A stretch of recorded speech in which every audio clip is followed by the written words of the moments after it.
All right, hello everyone, and welcome to my channel. This is an educational channel. We check out great theories, concept discoveries that you probably haven't heard about because they require extensive digging, things that have been suppressed, things that the powers that be don't want you to know. But if you did know them, you would benefit in terms of your spiritual, mental, or physical health.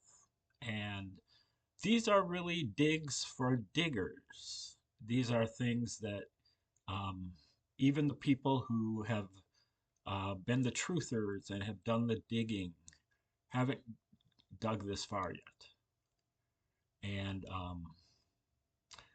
this is a new feature, number 13, on kind of just hashing out a little bit about the info war, what's been going on in the last 24 hours from the various podcasts that I've watched. And I try to watch the people that are at the tip of the spear. And so this feature is called the Q tip of the spear.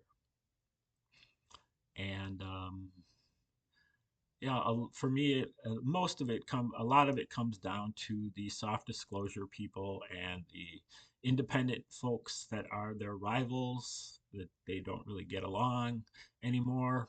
And, you know, um, I prefer the independents, but I get some mileage out of the soft disclosure people as well. They do a lot of, a lot of complaining and a lot of whining. Not all of them, but just some of them. And they're always complaining about other podcasters, and um, you know, that's that's their approach. So I still get some mileage out of what they have to say, and I appreciate what they're doing. But I do think that they they sound you know, they're crusaders. They're always trying to help, and they feel like they're, you know, in a search for the truth. But then at the same time, they'll say, um, I trust in my God, Jesus Christ. Well, then you haven't done the digging. You gotta you gotta dig a lot further because you're just taking that for granted. Um, maybe you're right, but you haven't done the digging. You've accepted this as the word of God. Whereas the independent people, most of them are quite a bit more circumspect. They haven't done the digging, and they kind of admit that they haven't done the digging. Um, but I have done a lot of the digging.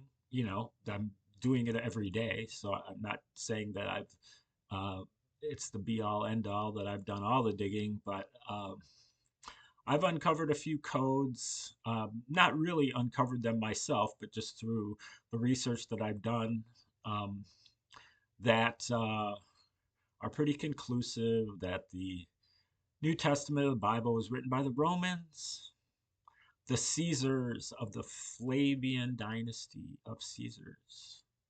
And Flavian means golden or blonde. And I think that is more than a coincidence. I think that our golden age has the potential to um, slip into this Flavian age. Um, that it's going to be the Romans in control still. So um, that's why uh, the Golden Age boss and the 17th letter need to be confronted with the decodes about the fact that the Romans wrote the New Testament because, uh, you know, the 17th letter has, in a certain way, pushed, it's going to be biblical, and pushed quoted some scripture And, you know, the boss is pretty obviously, not very religious, but pretends to be sometimes and gives it lip service or more. And that is something that needs to be confronted because I don't uh, I don't intend to be waltzing into another Flavian age, uh, and it might be a step in the right direction from where we're at. Just like the Flavians, even though the Bible, the New Testament of the Bible, is 100% completely fictional, it's still an improvement over the Old Testament of the Bible. Because we got rid of the psychopathic God that has the smoking addiction and has obsessive compulsive disorder and, the, most uncontrollable temper and has no sense of justice whatsoever and, is insecure and is indecisive.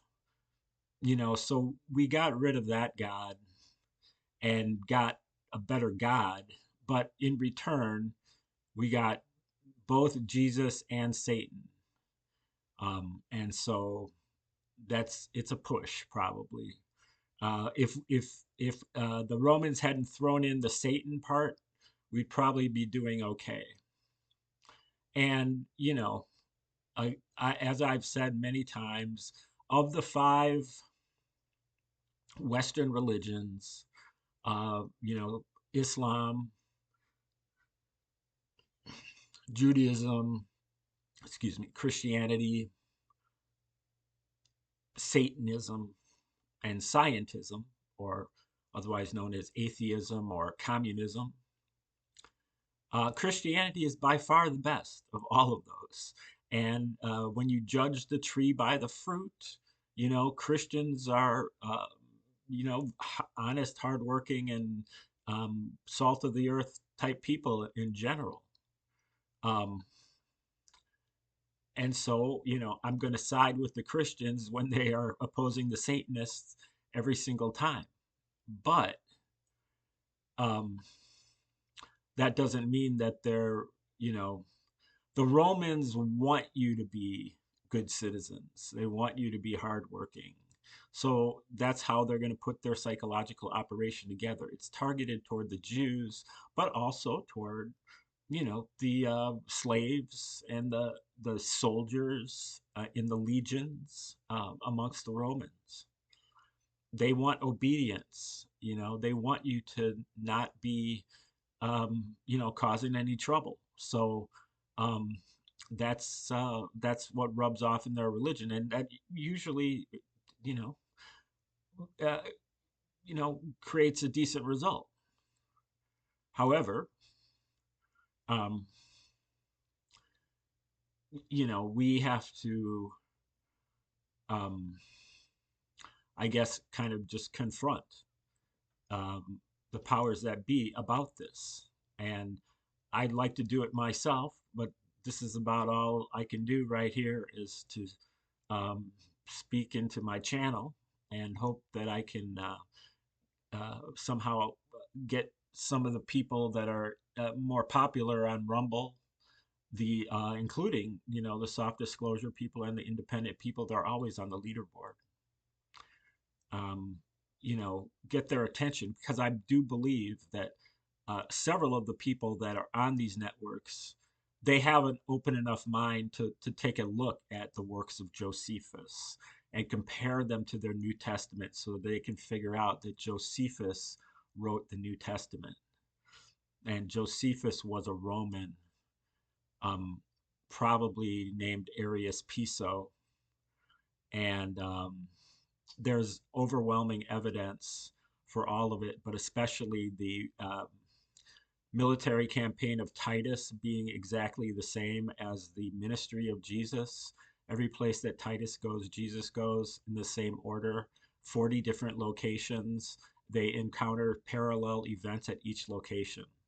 So All right, that's the end of the tip of the spear, the Q-tip of the spear. Thanks for tuning in. Like, share, subscribe, comment, and we'll see you next time.